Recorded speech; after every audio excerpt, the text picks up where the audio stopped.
السلام عليكم ورحمة الله وبركاته. ازيكم عاملين ايه النهارده؟ ان شاء الله زي ما عارفين ان احنا بنقول لكم على اخبار مهمة.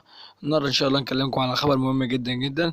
الاهلي يحسم موقفه من مبادلة مهاجم العين الاماراتي بحسين الشحات. حسب المسؤولين في النادي الاهلي مساء اليوم الثلاثاء موقفهم من الدخول نجم الفريق حسين الشحات في صفقة تبادلية مع مهاجم العين الاماراتي التوغولي لاباكوجيو خلال الفترة الانتقالية الشتوية المقبلة، ويأتي ذلك بعد تتويج الأهلي ببطولة كأس مصر لموسم 2019-2020،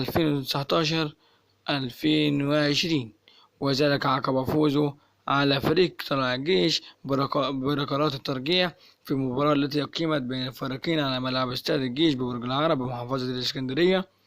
وتعتبر بطولة كأس مصر هي البطولة الثالثة التي يحصل عليها النادي الأهلي هذا الموسم، حيث سبق وأن توج بدرع الدوري الممتاز كما حصل يوم 27 نوفمبر الماضي أيضا على اللقب الأفريقي بعد الفوز على الزمالك بنتيجة هدفين مقابل هدف واحد فقط في المباراة النهائية من البطولة. وقرر المسؤولين في النادي الأهلي بالبقاء على اللاعب حسين الشحات وعدم التفريط فيه خلال موسم الانتقالات الشتوية في يناير المقبل، وذلك بعد إعلان نادي العين الإماراتي رغبته في استعادة لاعبه السابق.